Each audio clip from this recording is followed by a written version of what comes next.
Folks, welcome back to the iHealth channel, iHealth Radio, the NBC network, the Podcasters Network. Channel.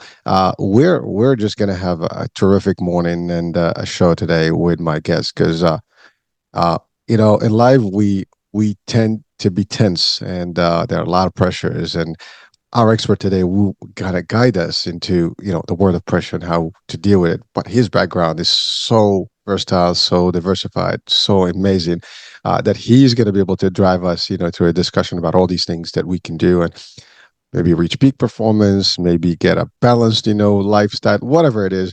We're going to get you guys through this discussion today that's going to be really taken to the bank. Now, with me, I have Brian Hite. He's literally a modern day Renaissance man, a sports and performance psychologist, thought leader, faculty member, stuntman, a lot of movies, or films, that he has to his credits, so a lot of stuff. He's a keynote speaker, an author. I can go, further on this, but I'll leave that to him. Brian, welcome to the show, man, and tell us about yourself, really, because I can't really give you all the credits that you deserve here. Go for it. Oh, thank you very much for having me. I really appreciate it. Yeah, it's yes, I do a lot of stuff, and it makes it hard when we're out in public and people are like, well, you just talking to somebody new. One of the questions that comes up usually, well, what do you do for a living?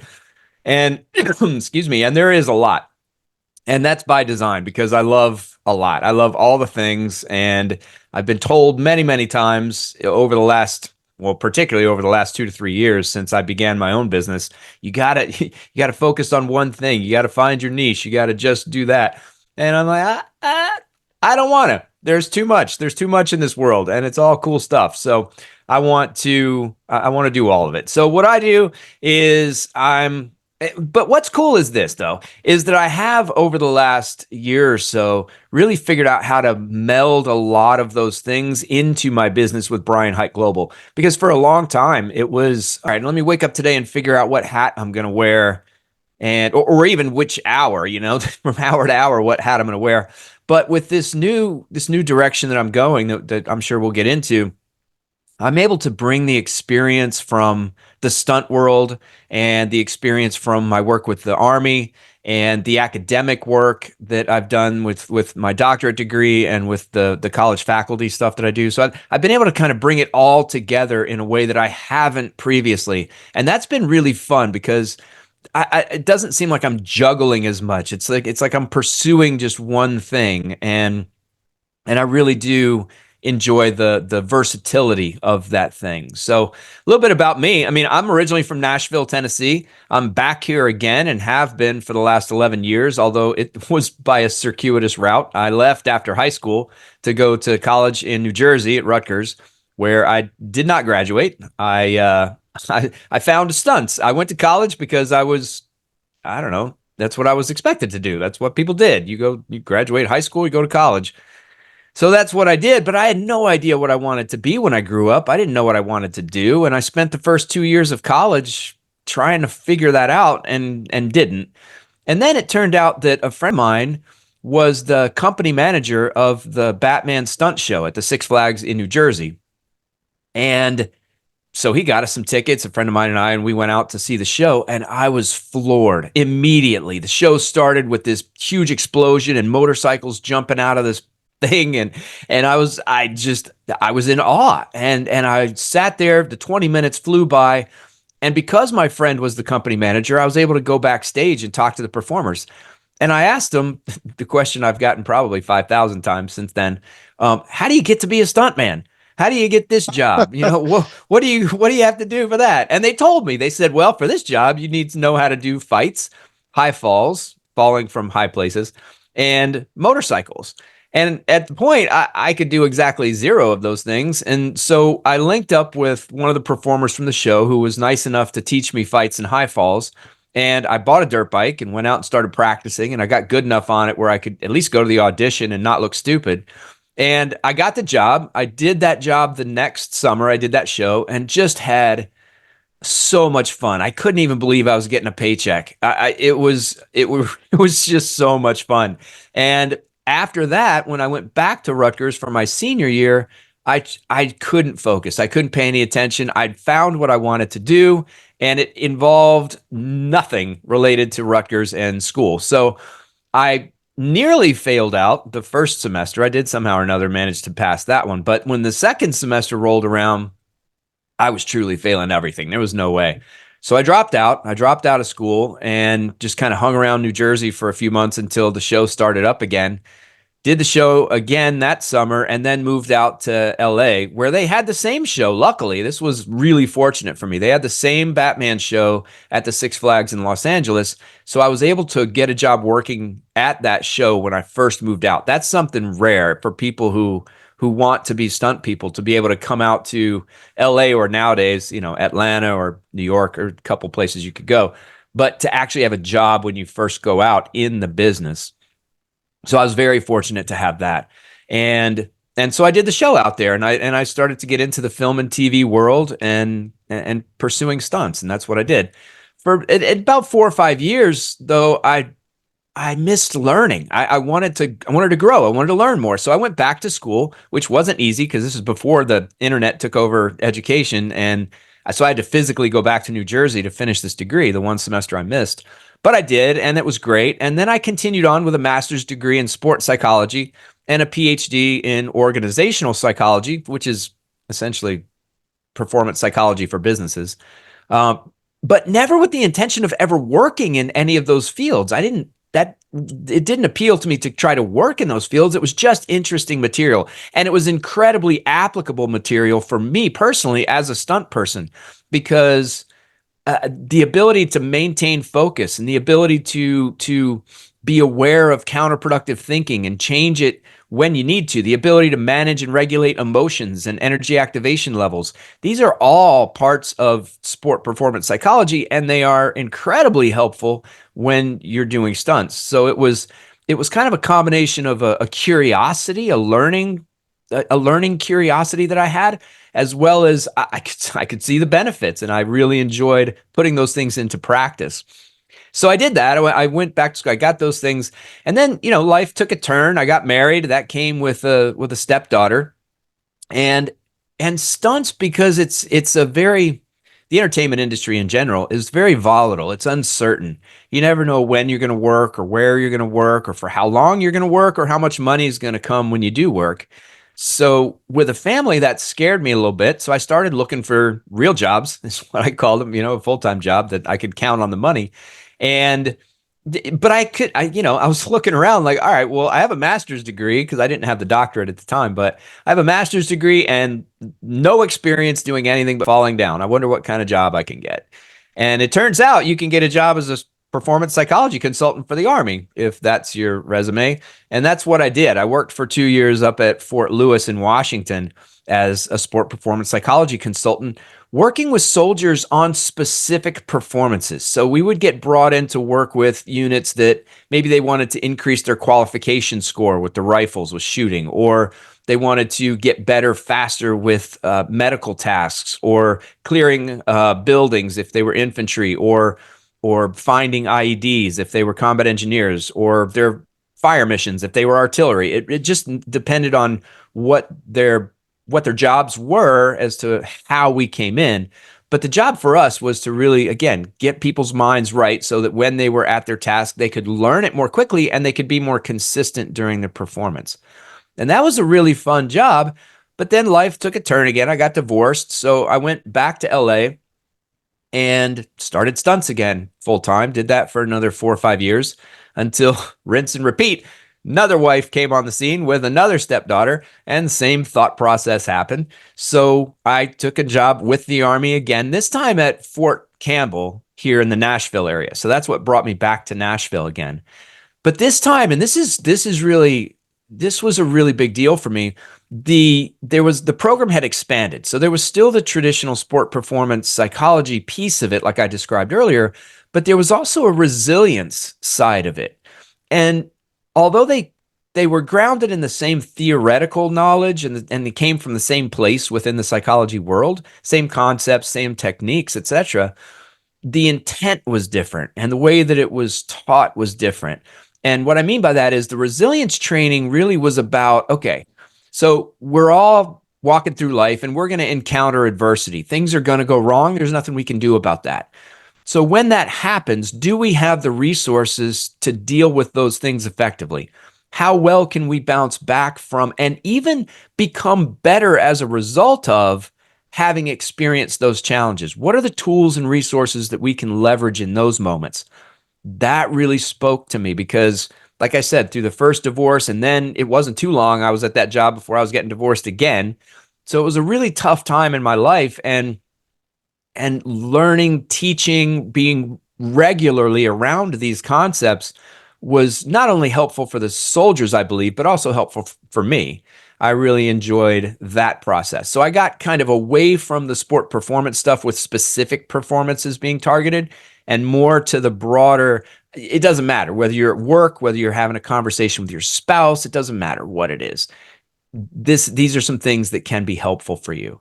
And that really stuck with me. And I liked that. And I did that job for 9 years. Never got away from stunts. All the whole time, I would still do stunts. When I was called, I had some friends that would call me. I'd go do the shows. But I was at that job full time until about a little over 2.5 years ago. I left. It was just time to go. It was time to grow and move on. Kind of like you and I were talking about at the beginning before we started.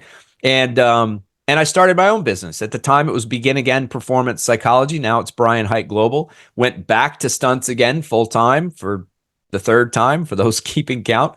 And I wrote a book. I started doing some speaking, and that's the realm that I'm still in, and it's one that I really enjoy because I'm able to bring in those experiences from stunts and the experiences with the Army and incorporate those into the talks that I do, into the workshops that I create, into eventually, I don't have any now, but the classes, courses that I offer online, and the coaching that I do with whomever. I've worked with athletes, I've worked with performers, Broadway actors, singers, dancers, stunt people. I've worked with entrepreneurs, worked with real estate agents, worked with a lot of different people, all of whom the common thread was they wanted more. They felt within themselves that there was more there. There was growth possible. And they felt a little stagnant or a little stuck, or they were having some challenges in some really important moments for them, some high stakes situations. And so we worked together with that. And that's it. That's how I got to where I am sitting here talking to you. Well, we have a whole life that we have to dissect right now with a lot of intensive stuff that we can really, take to the bank here, as I stated earlier. Well, there's quite a bit in your story there, for audiences, just to kind of highlight a few things. Well, one is for our young, folks out there who are still trying to figure out, who they are and what they want to do. I mean, that's a typical point. I mean, listen, I have a couple of teenagers myself. Well, they're just in the 18 mark. So college, just about one is going in, one is already in, and of course I have. Well, of course, for those that know me, I have an older person, an older child, but he's already gone in his path. But the fact is, that's always an age. And by the way, even my older one, he's still trying to figure out what he wants to do. I mean, he's only 27. So at the end of the day, there is a time frame where and it's very common in the States and worldwide now, and I guess this is the new generation more than the older generation. At least I can give an example. In my times, I kind of know I wanted to go to school because there's only one path to succeed. At least that's how it was presented to us. You go to school, you get a degree, you get a job, you get a career path, and you're making money, and life becomes peachy.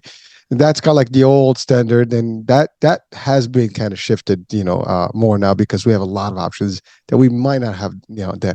So love what you said about, listen, you got into the school, which you did the right thing, like everybody has to do. Listen, I'm for formal education. I mean, it has a place, but it's not everything, because we can learn and be enlightened, beyond the regular education or standard education. There, what it does, it gives you those credentials that kind of almost vet out, your standing in competition, if you want to call it that way. But at the end of the day, you can still succeed without that, for those people that may not believe that that's the one to go for, right? But at the end of the day, I had a professor. He always says, just have a degree. You don't have to do anything with it, but just have it.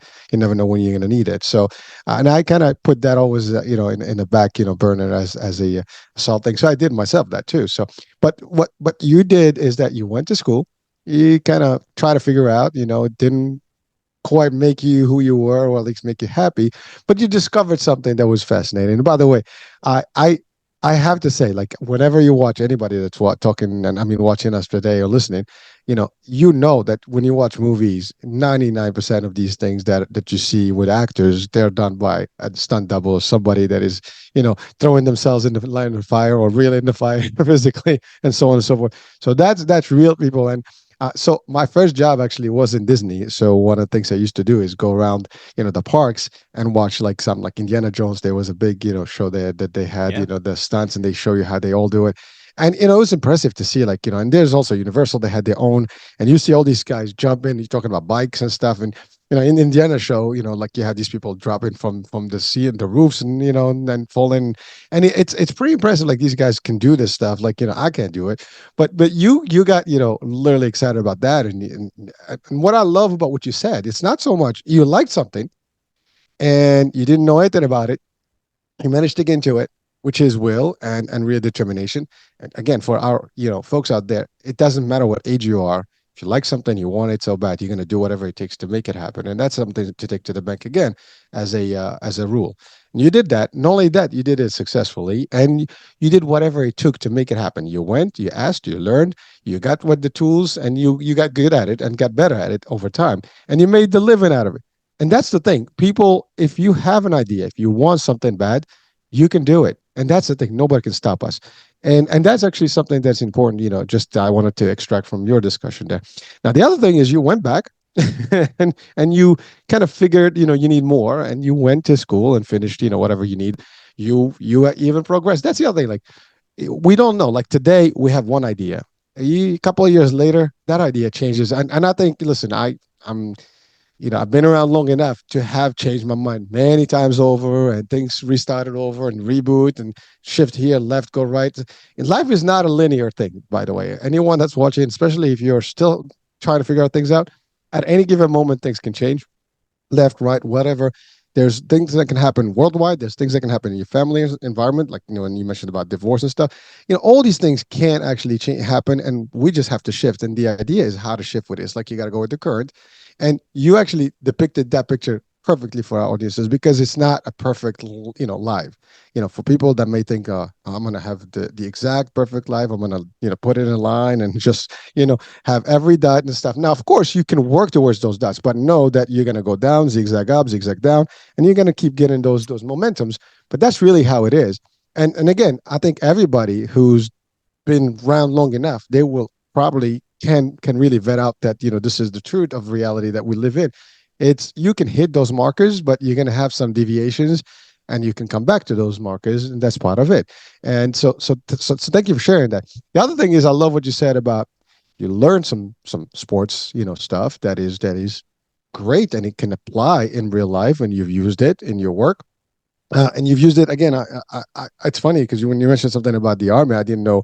I read the stuff about you, but I didn't know what kind of work you did, and specifically what you said is amazing. I mean, just nobody thinks about those things that you've actually trained, the army on.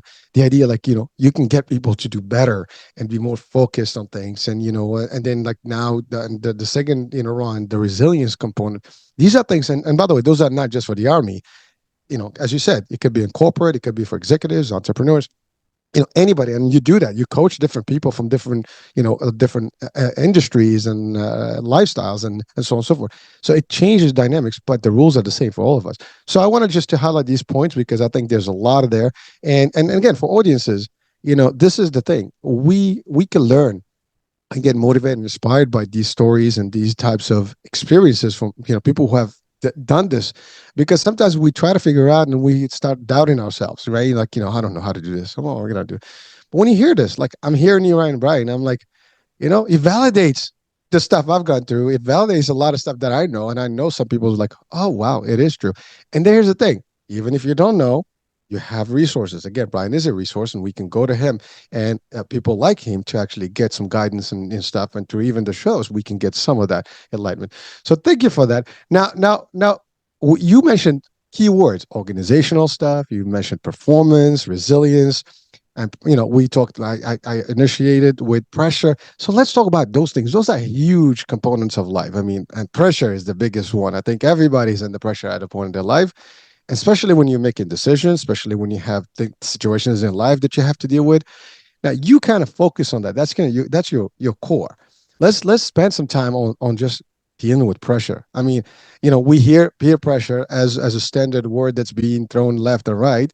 There's pressure at work. There's pressure in everything, right? So let's talk about that. What does that mean? In real words, and how do you deal with people who really are struggling with that?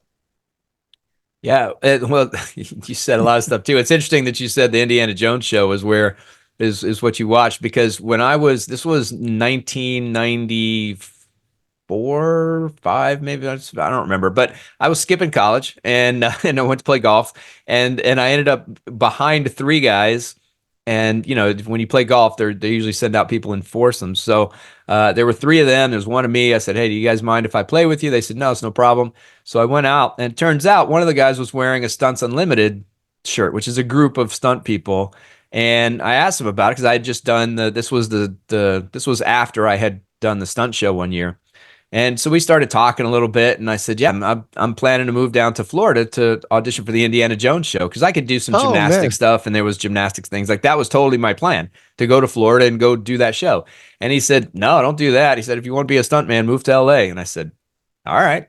So he gave me his number, and that's what I did. And so I was very close to being down there with you. But I know a lot of guys who came out of those Universal shows and the Disney shows too. But yeah, it's just interesting that the overlap and that you meet with people sometimes. But the pressure, yeah, pressure's it's something. Here's the thing: I just because of my nature, I tend to be a contrarian in a lot of ways. I tend to challenge the assumptions and status quo. For example, I was a Dallas Cowboys fan for a long time. I don't really watch football much anymore just because we got rid of cable and it's hard now. But I'll still watch it every now and then. And if I do, then I'll root for the Cowboys. But the reason that I'm a Dallas Cowboys fan, and this tells you a lot about me, is because my mom was a Washington Redskins fan. And if you know anything about football, you know that those are rivals, and the Washington Redskins hate the Cowboys. Well, the Commanders now, and the Cowboys hated the Redskins. And so my mom was rooting for the one team, so I decided to root for the other team. I had no other reason to do that, but that's what I did. And so that's kind of the way that I approach life. If somebody's doing one thing, I look at it from a very different angle. I try to dissect what is a common assumption or just a given in a lot of people's minds and really ask the question, does that really make sense? Are there other ways to look at it? And pressure came up recently in that vein because I don't remember where I was working on something, but somebody said something. And just at that point in my life, at that point in time, it stuck out at me. And they said something about you got to be able to perform well in pressure situations. And I don't know why the light bulb went off and the red flag went up, but it did. And I started thinking, I was like, is there even such a thing as a pressure situation? And and as I thought more about it, I thought, I don't think there is. I don't think there is a pressure situation. And I'll give you an example. So it was about 20, 25 years ago. I was working on a TV show called VIP. It was a Pamela Anderson was the star of the show. And I was in the back of a U-Haul truck. Here was the stunt. I was driving in the back of a U-Haul truck. There was a fight happening, but we didn't see it. It was happening inside the truck. And as the truck's driving down the road, I come flying out the back of the truck like I'd been thrown, hit the ground and roll. Now, before that stunt, I was feeling an incredible amount of pressure. There was a lot of pressure before I got into the truck, while I was standing in the truck waiting for him to call action, and while it was driving up until the point when I'm supposed to come out of it. There was a lot of pressure that I was experiencing. I remember it vividly. Cut to about a month ago, I was working on a TV show called The Righteous Gemstones. I'm in the back of a truck. This time it's an SUV, driving down the road at about 15 miles an hour. It's supposed to hit a bump. The back of the SUV pops up. I come flying out the back of it, hit the ground, and roll. So almost identical situations. But in that second one, I experienced no pressure. I felt none. I didn't feel any before I got into the truck, didn't feel any before the truck started moving, and I didn't feel any as we were approaching that spot where the bump was. There was no pressure. And so that begs the question, well, why? If there are pressure situations, if there's such a thing as a pressure situation, I would think that would be one of them. right? I mean, there were a bunch of people watching, and both times, I mean, 50 to 100 people all staring at me. It was all about me. That was the one thing that everybody was paying attention to. That would seem like that would qualify as a pressure situation. And it did in one circumstance, but it didn't in the other. So why? What was the difference? Well, in the first circumstance, there were, like I said, a lot of people watching, and some of those people were incredibly, I would say important. They were important, and they still are in the stunt business. Just very high up people who coordinated, who were stunt coordinators on some really big shows. The guy driving the truck, for example, was Andy Gill. He's coordinated the Fast and the Furious movies. I mean, it's some of these guys that have worked on the biggest shows.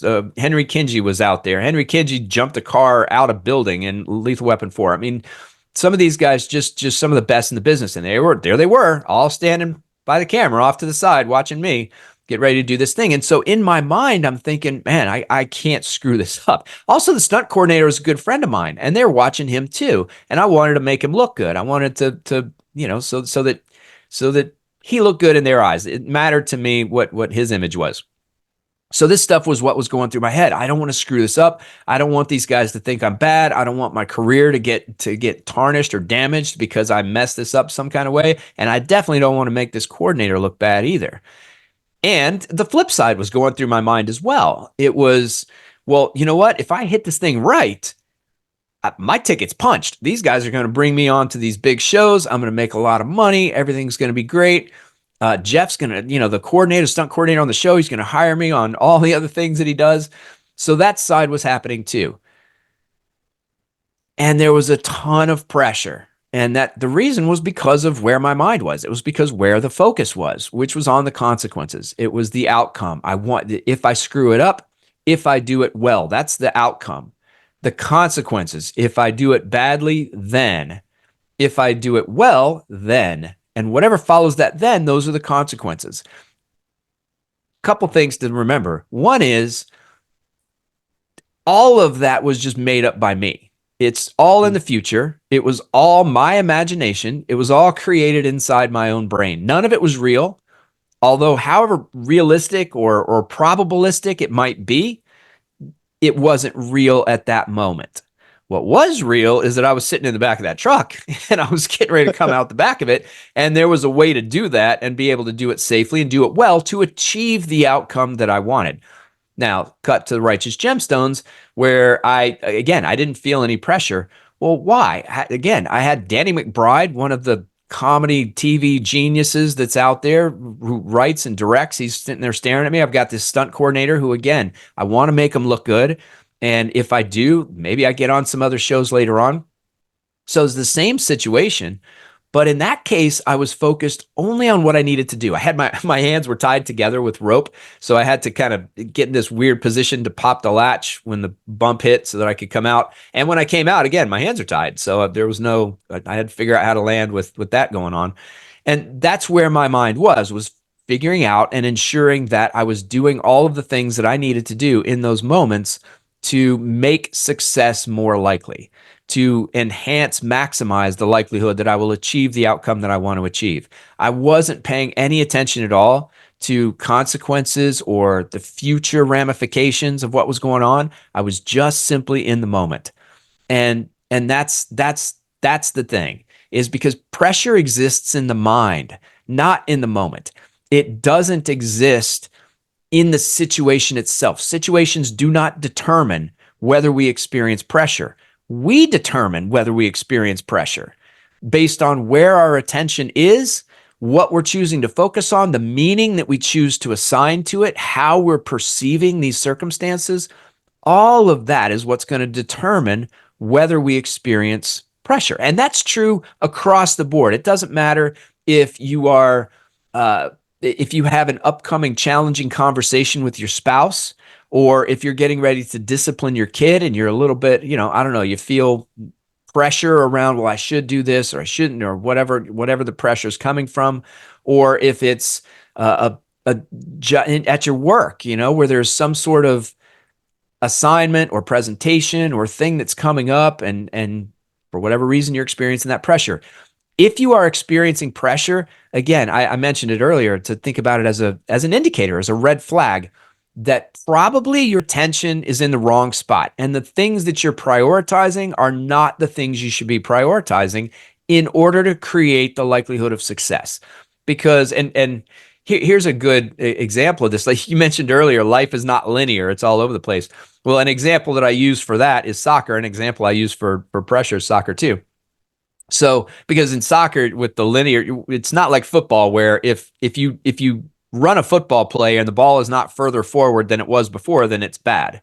Soccer is not like that. You go backwards, you go forward. Sometimes you go backwards to go forwards. That's just the way that it goes. And pressures, it's the same thing. So if I ask somebody, what are you trying to achieve in soccer? What are you trying to do? Well, we want to win the tournament. Okay, great. You want to win the tournament. Well, how are you going to do that? Well, we got to win the games. Yes, you do. That's a wonderful answer. So how are you going to do that? Well, we need to score more goals than the other teams do. Yes, that's how you win for sure. How are you going to do that? Well, we have to dribble well and we have to pass well and we have to be aggressive on defense and pick ourselves up after mistakes and get back in the game quickly and keep a good attitude and stay focused. Yes, yes, yes, yes. That is exactly what you need to do. Those things, because those are things that right now in this moment you can control and you can do that are required to achieve the outcome that you want.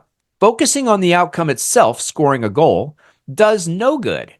Focusing on what's necessary to score that goal, that's absolutely where attention is most productive. So when we're experiencing pressure, our attention's in the wrong spot. It's on the outcome, or even further than that, the consequence of that outcome. That does us no good. It helps us not even a little bit, except if we are doing some contingency planning. Now, if we're ahead of time, something's coming up and we're trying to figure out, okay, what might go wrong that would screw all this up for me? That's when we can imagine the future and think, okay, well, if this happens, then I will. But that then I will, that's the difference. When we're experiencing pressure, we're not thinking about then I will. We're just stopping on if this happens, then. So that's where pressure is. So if you're experiencing pressure in any aspect of your life over anything at all, just check in with yourself. Develop the awareness to recognize, number one, that the pressure's there, and number two, where your mind is. Because chances are you're in the future. You're living in your imagination. And again, as probabilistic as it might be, what it is that you're creating in your mind, it might be a likely outcome. It might be a likely consequence of the outcome, but it hasn't happened yet. What's going to determine what does happen in the future is what you do right now. The present determines the future. So where does your attention need to be if the future matters to you? In the present, where you can actually affect the future. So that's kind of my take on pressure. Again, I don't believe that there are such things as pressure situations. I don't believe that pressure is inevitable under any circumstances. I don't believe we have to experience it. And I don't believe that it's helpful to experience it, which is some pushback that I get. I hear from people sometimes, well, all right, Brian, well, I hear you, except that for me, I do better under pressure. When I have pressure, then it focuses me. I get the energy that I need, and I tend to do better. So I like the pressure.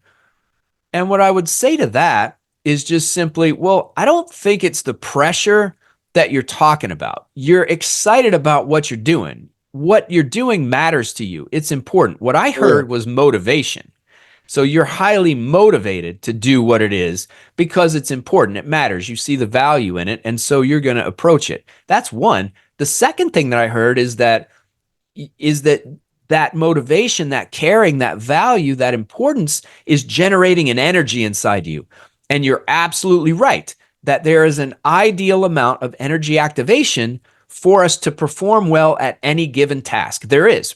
Right now, this podcast, for you and I to do well, there's an ideal amount of energy activation that we need. If it's too low, we're going to be stumbling over words. We're going to be monotone. It's going to be very boring. If it's too high, well, then we're going to speak very rapidly and we can't understand the other person and we can't think straight and all the things. So there's an ideal amount of energy activation no matter what performance we're talking about. And so when somebody comes at me with, yeah, I need the pressure, it's not the pressure. It's the motivation you're experiencing from the fact that it matters and that energy boost that we get from that perception. And it is a perception. I'm in a situation, it matters to me. As a result, my physiology bumps up. that connection between the mind and the body is, again, it's inevitable. It happens automatically. That's what I hear. So it's not the pressure, it's the motivation and energy activation levels. So that's a lot. That's pressure, but that's my take on it. There's a lot of that. I want to just dissect a little bit there because, it's funny. Uh, you did mention you had a PhD in psychology, right? This is where it is. So the proof is in the pudding, as they say, right? That work that you've done. It's all see whatever we do in life. It adds up to who you are and how you see the world. And frankly, I mean, you just literally match exactly what that whole education about the psyche and how it works and stuff. Because that's really what you kind of almost depicted here in how to handle pressure. I mean, if you were to go to a psychologist or psychiatrist, they got to break it down to this whole thing, like living in the moment. It's not because here's the thing. Fears create, anticipation, then anxiety, and that's where you start living in the space of the future that hasn't even happened. It's really the moment that you live in, and as you stated, when someone argues about, "Oh, no, I love that to work under pressure." I mean, we hear this all the time. Gems and diamonds are made under pressure, right? It's true, but it's false. I mean, it's not like they choose to be, made. The pressure just happens to be there, and that's how the physical process of diamonds, right? But the fact is, you're right. Anyone who performs. By the way, everybody performs. That's the other thing. So we live in life. You're gonna perform, whether you like it or not. The fact that you go to work, you're performing. The fact that you have a family, you're performing. The fact that you have friends, you're performing. Every time you interact, with anything around you, you're performing to a degree. It's how you show up to the performance. And you're right. When we start thinking about everything around us, by the way, I can relate to what you just said because I have been in sales. I've done presentations. I've done public talks. I was a tour guide. So every time you want to be, even in the shows, I mean, when you're doing this, as you said, you have to be present. You have to be focused and stuff. There's a level of energy that you have to maintain. And yes, it takes a little bit of practice and you become good at it. But the minute you start thinking about what can go wrong and what the outcomes and stuff, that's when you lose it because your mind is literally distracted from where you're supposed to be. As a matter of fact, this is true for me. Like when I do any presentation, I don't like to think about it. I don't like to prepare for it. I don't like to stuff. I know you just tell me like, you're gonna show up on this day, you're gonna present. I know my stuff. I get up and do it. If I start thinking about it 5 minutes before, I am not in a good place. Literally I go in and I'm like thinking and I'm now start thinking about what people are looking at me, how they're looking at me, what they're thinking about, why is this guy looking? You got to throw that stuff. Like literally, like I don't want to think about it. I just get up, I do my thing. I show up, I perform, I speak, I make it happen, and I walk away. Because that's really, because the minute you start preparing your mind that, all the stuff that may, and you got to prepare, like, how to handle this and stuff, you're actually over, literally doing it for yourself. At least that's my person. So again, I'm just relating to what you said. I love what the example that you said. Same exact scenario, one time, same drop, same pretty much, almost that scene is repeating itself. One is you're the most casual, relaxed person because you live in the moment. You just focused on the task at hand. The other one, you focused about everything that is irrelevant at that point to you because no matter what would have happened, you still have to jump out of the truck and you still have to do exactly that. And so all the other stuff they were thinking about doesn't matter. Whatever happened would have happened exactly the way it happened. Probably worse because now that you're distracted, you might have made the wrong move and fell the wrong way. And now everything you've dreaded is going to become reality. And by the way, it manifests that way. The more we think bad about like what can go wrong, that's what's going to happen. The more you think that, you don't think about it, just live in the moment, get the best you can do at that point. And that's exactly right. You focus on one thing, like laser focus. I'm doing this. Nothing else matters. You don't care. You don't see anybody else. You don't care. Those people don't even exist when you actually understand. All that exists is that you, the latch, the trunk, and the floor that you're going to hit. If you actually thought about that, you don't even see. And that's actually in acting. A lot of performers, they basically blank out everything. They're in the zone. They're in the role. They don't even see the cameras. They don't see anybody. They really live in the moment. And I think that's actually a key, I guess differentiator in high performing role play, right? You're really in the zone. You don't know anybody. You don't see anybody. Yeah, they're all there, but they're like basically blanked out. They're zero. There's nothing there except you and whoever is in front of you that you're talking to or whatever action you're going to do. And that again, whether you're in business, you're in focus, in meetings too, people get nervous. In interviews, people get nervous because you're thinking like, why if I don't get the job? Don't worry about if you don't get the job. You go in there to do the best thing that you can, present the best, portfolio of yours and presentation that you can ever have, and the rest is history. You know, if you do it right, the outcomes are going to be correct, and that's it. And here's the other thing. The other thing I think sometimes we need to be prepared. Like, well, what's the worst that can happen? I'm not going to get the job. Okay, cool. So you get that out of the way. So if you actually kind of like know, like you remove all those potential obstacles out of the way and the projections, you're actually not looking at those things anymore. No more anxiety. And that's the thing. Most of us live in the fear of the future, which hasn't happened. We're still in today. Nothing happened tomorrow yet, at least not for in our knowledge, right? So why would I have to dwell? I mean, like they say, pressure, anxiety is thinking about the future, and pressure or stress is thinking about the past. You keep living in the past, you're stressed.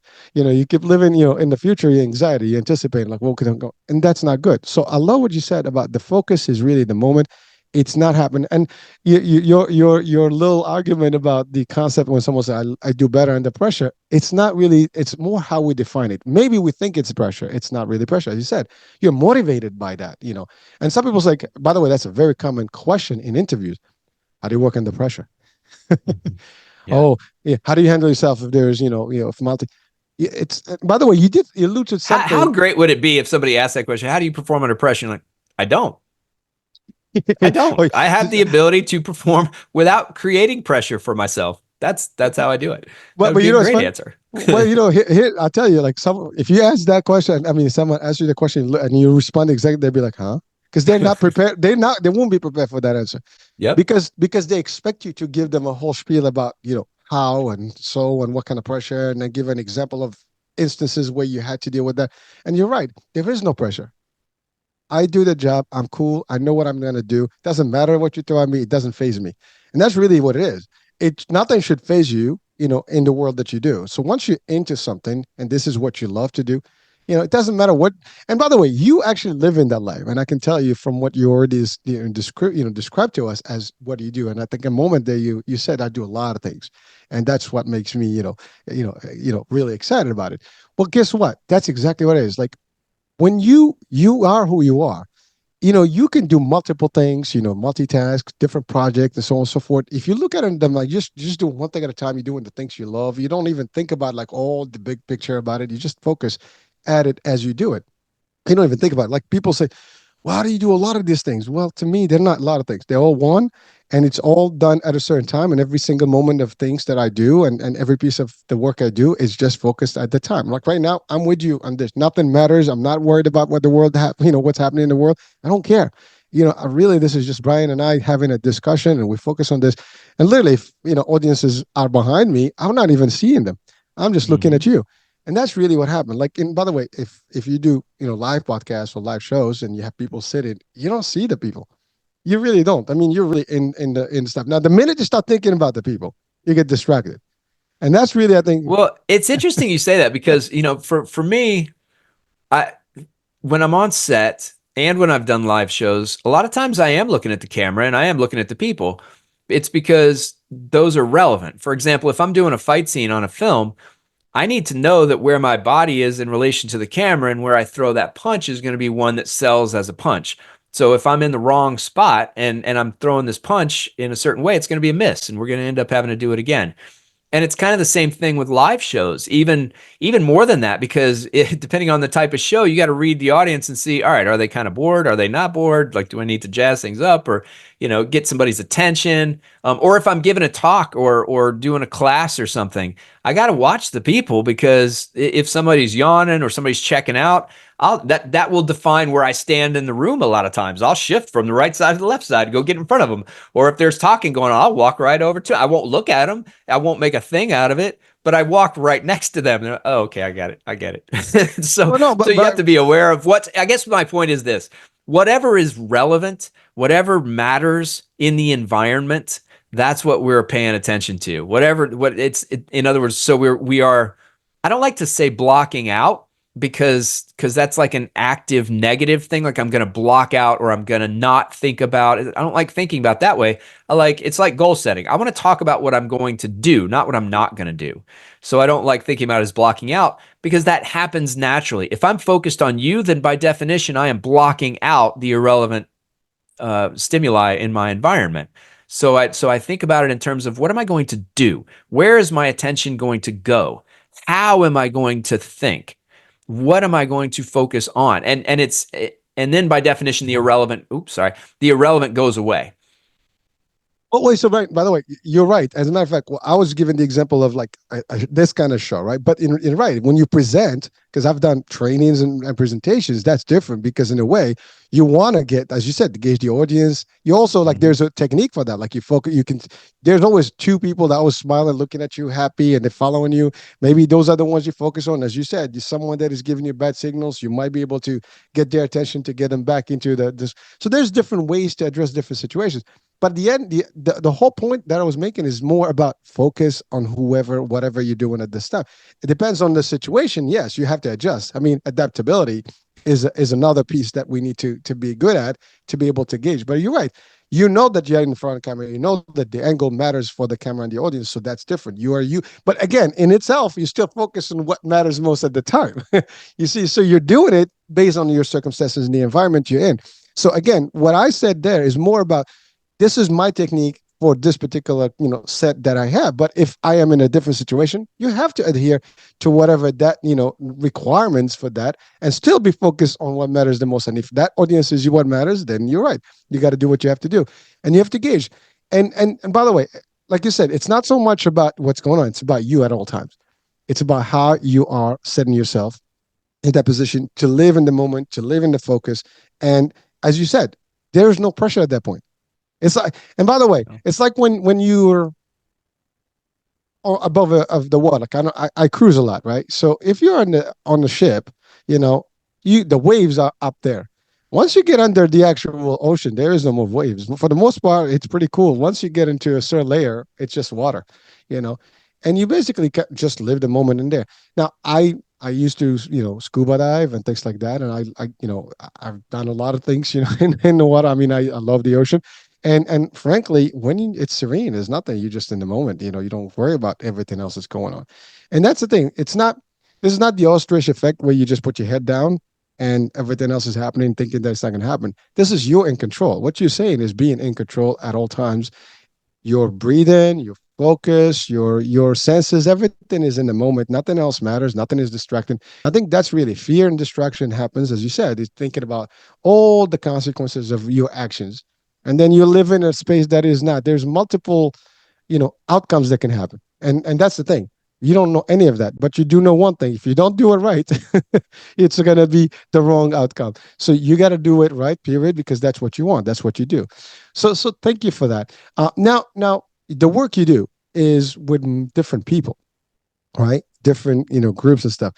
Now you mentioned, trainings, you mentioned coaching, you mentioned, classes. Do you have any classes that are lined up already that you're working on right now? And also you mentioned something about a book that you wrote some stuff. Let's talk about those things. Yeah, well, and I'm going to jump into that in just a second. There were two things that you said I really want to highlight, and one is the fact that it is that I don't want people to think that I'm downplaying the consequences, or by saying like keep your attention in the moment, that we're trying to gloss over or treat the consequences like they don't matter. So I think when people talk about I'm good in pressure situations, again, I think what they mean is I'm great when the stakes are high because it's a challenge for me. When the consequences really do matter. And sometimes they do. I mean, truly, I've been in situations where it's not even exaggeration to say that if I or somebody else does something wrong, one or more of us might not go home. That's a very real situation for it has been in my life, and it has been for a lot of other people. So there are times when the consequences truly are really, really important, and it still doesn't matter, because in order for us to do our best, which we can't do better than, we can only do our best. We can't do better than our best. In order for us to do our best, we have to focus on those things that allow our best to occur and allow the consequences to manifest. Like you mentioned, control. There's only so much I can control. If the outcome of my thing, let's say I want to win a soccer game, if the outcome that I want depends on you, well, again, I can only control what I can control. I can dribble, I can pass, I can take care of my attitude, my mindset, my focus, but I can't do anything about you. So there is a limited amount of control that we have in any situation. So one of the big tricks is to figure out what we actually can control in that environment and really focus our attention heavily on that. And then the other thing I just wanted to point out, again, because we're talking about stunts, we're talking about performances and all these things, all of this is relevant in just daily life. I mentioned conversations with spouses, but we have Thanksgiving coming up when we're recording this. I don't know when it's going to be released, but we're recording this about a week before Thanksgiving. And and that for a lot of people is a time when they experience a lot of pressure. I have 20 family members descending on my house, all expecting to eat this huge pile of food that I'm supposed to cook and somehow have all hot at the same time while the dinner, like there's this pressure that comes from that situation, and it's just that's what they experience. Why? It's break it down the same way. I want this to go well. I want the people to think that, to have a good time, to think that the food is good. I don't want them to think badly about me. I don't want them to judge me negatively. If you're experiencing pressure, probably that's where the mindset is, as opposed to, okay, today is Saturday. What can I do Saturday to prepare for Thursday? Well, maybe I can go to the store and I can buy some of those things that'll still be good, etc. So there are maybe if I need to rent tables or chairs because I don't have enough of those, or I can figure out how to configure the house so that I don't have to do that last minute. Or if there are some babies coming over that aren't normally here, I can baby proof the house. Whatever it is, what I can do it right now. I can take steps right now to help create conditions for that success. And it doesn't have to be on a stadium level, whatever, on a TV show or anything else. This truly is something that we experience daily. And if we can let that pressure be a red flag that we're probably not paying attention to the present moment, I think we're going to benefit. So as far as the programs and the offerings that I have, one of them is this. It's called Pressure X. It's a 5 6 weeks coaching program that we go through identifying what the situation is that you're having challenges with, how you're currently perceiving it, how you might perceive it, and some ways forward in terms of keeping and sustaining attention how you need it to be in order to be at your best. I also have programs around motivation, what it is, how we where levels of motivation, how those are determined, sources of motivation, why those are important to consider, and how to create conditions in our lives for not only our own motivation, but those we lead as well. And by lead, I mean maybe it's just kids, maybe it's family members, maybe it's friends that are peer group. It doesn't have to be a formal leadership position. It can be anything. And then I also have a program around a 4-phased approach to peak performance that delves into the before, the right before, the during, and the after of any given performance. And any performance has those 4 phases. And if we understand those 4 phases, when they begin and end, and the things we need to do within them to create conditions for success, we're way better off. We tend to be way less overwhelmed and can perform much more consistently. So those are 3 programs that I have. I do them through coaching programs. I'm in the process of developing some classes, some online courses for them, but they're not there yet. I also do keynote speaking around those concepts too. So if anything that I've said today resonates with you, or if those topics seem like they resonate, check it out online, brianhiteglobal.com, and reach out to me. We'll do a little discovery call. Let me know, what group it is that you think might benefit from a talk, from a discussion, from a workshop, and I'm happy to work all that out. I do have a book that's out. It's called Begin Again, Utilize the Wisdom of Eastern and Western Ideologies to Achieve Your Full Potential. It's just a book that came out of my own personal work. I told you I got divorced twice.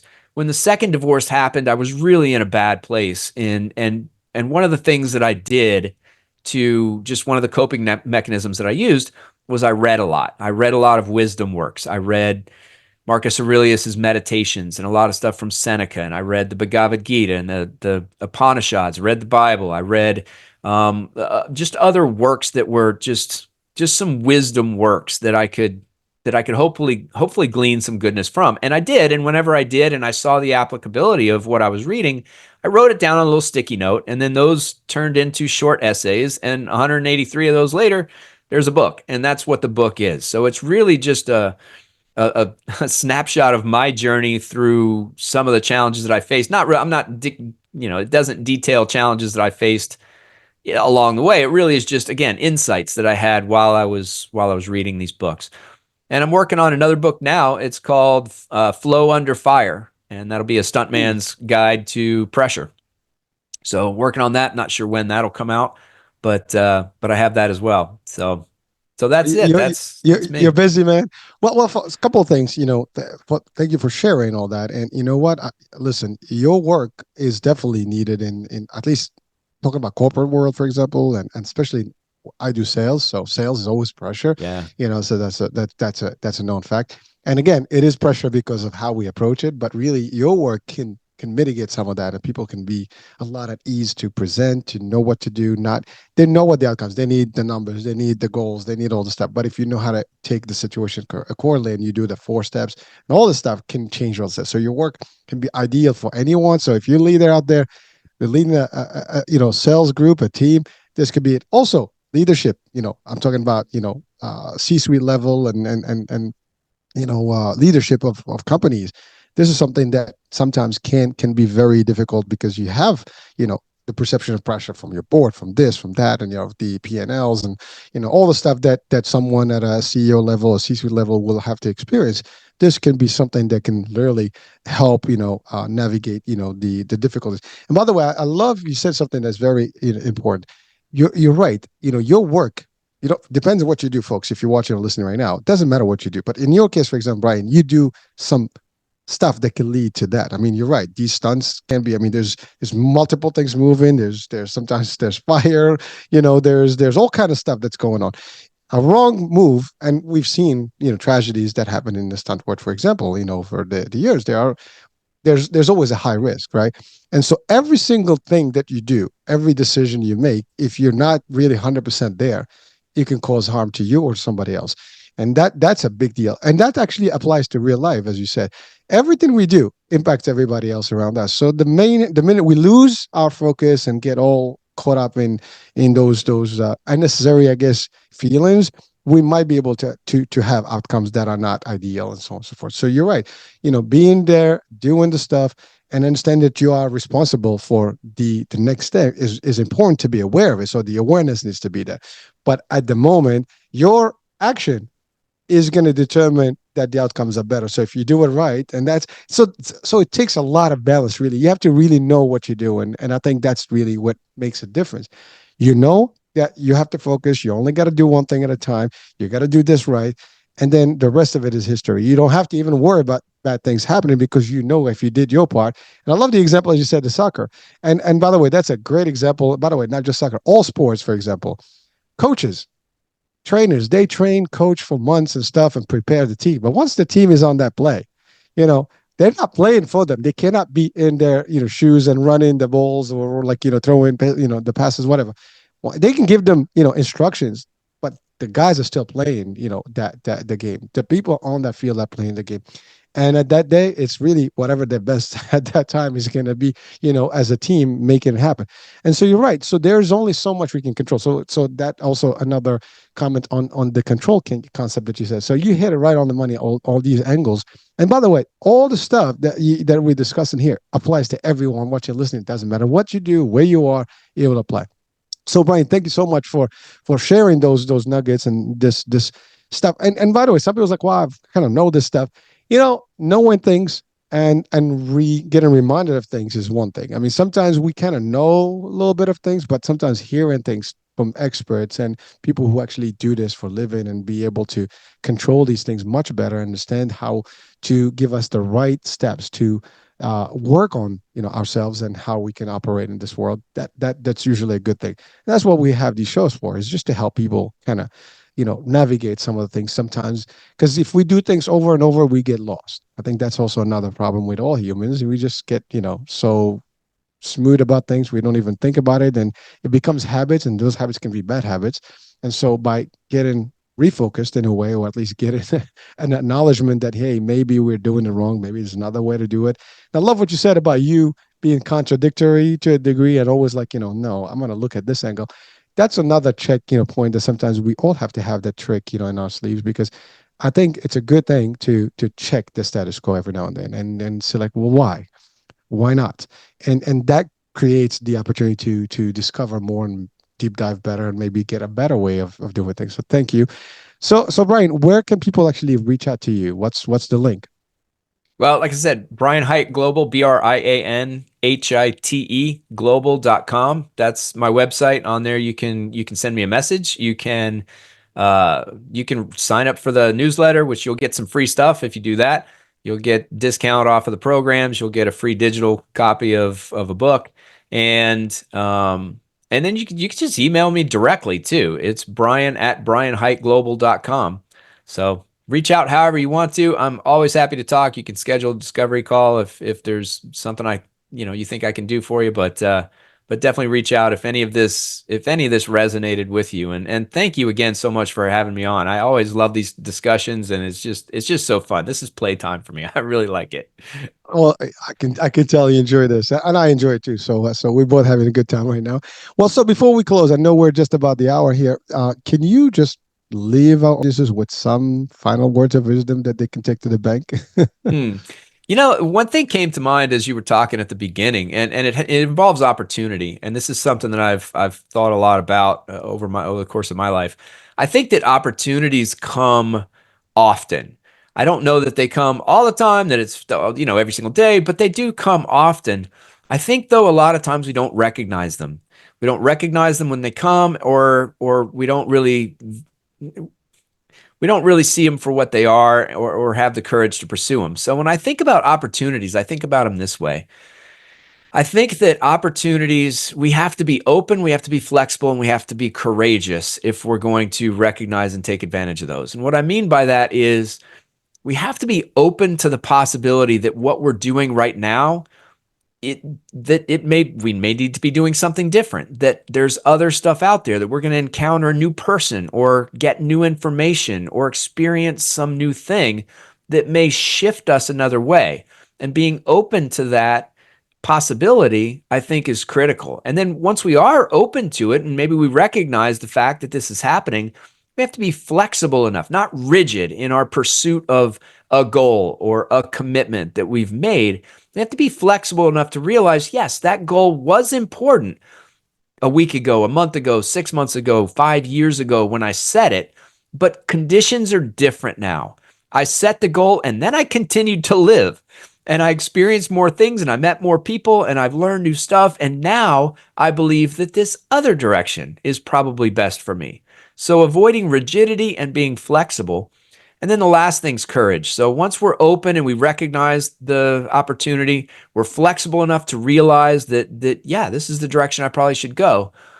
Then we have to have the courage to pursue it. We have to have the courage to go after this new thing, even though we might fail, even though it may not work out the way we want.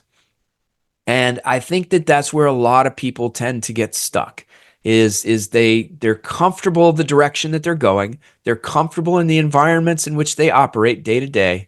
And that courage to come out of that comfort zone is something that can be lacking. It's a hard thing to do, but that's how opportunities are realized. It's not that they don't come very often. It's not that they're rare. It's that we need all three of those things to happen, to align, in order to take advantage of opportunities fully. Right. Thank you. I'm smirking here because what you said is powerful, and you're right. I've heard this before. Oh, you may not get a second opportunity, a second chance. You're right. Chances are around us all the time, and sometimes we don't even see what they are. Sometimes we deny them, not going through them and see like what's there to offer, right? And really, I think that's what you're saying here is that opportunities are going to come. Discover them, see what's their worth. You might pursue them, you might not be, but don't be, as you said, rigid, because rigid breaks.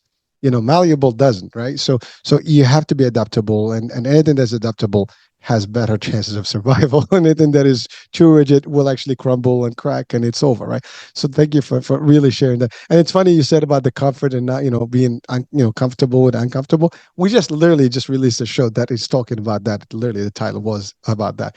So it is a big piece. So thank you so much for. And by the way, you see how it is. It all lines up. All these things that we discussed about this morning, they all tie to each other and probably tie into any other thing that you're probably listening or watching right now. And if it has to do with motivation, inspiration, guidance, and instruction, how to operate in the business world and the personal world, as you said, this is not just for one thing. It applies to everything around us. So, Bright, thank you so much. I mean, just great wisdom in this morning. And you know what? I'll take it. I'm enjoying it, and I say I'm the first customer of my own, or client of my own shows here because I apply these things, and it's a constant reminder. And I re-listen to those shows. It keeps me going and motivated. And really, just sometimes it helps me realign because sometimes we get distracted. So, again, I'm sharing this as a personal experience. Every time I do these things, sometimes, like you tend to forget certain, tips and tricks, right? And you hear them like, oh yeah, I think I got to do stuff. Maybe I tweak here, tweak that. It's like tuning in like your guitar, your violin, whatever, your piano, and it works. You get better outcomes, right? But not dreading the outcomes, just getting tuned up better. So, Brian, thank you so much for the time, for the work you do, and certainly we'll stay in touch, and hopefully we'll maybe see each other in the corporate world and in a different realm. So that's a possibility there, folks. That would be great. Thank you so much again for having me. I've enjoyed it. Oh no, it's a true honor and pleasure. And folks, again, just the link will be in the description of the show. Do click there, do link up with Brian, follow his work, get the newsletter. And yes, if you do need assistance in these realms, and this space, is available. So let's get in touch with him. And stay safe, dude. For the work you do. And I don't know if you're gonna do any more stunts, but you know how to do it well. And now I'm gonna have to track you, man. I'm gonna have to watch some of the movies that you. Yeah. Well, I still do stunts. Yeah. I just worked this past Thursday on a TV show out here in Nashville. It's a new one called Scarpetta.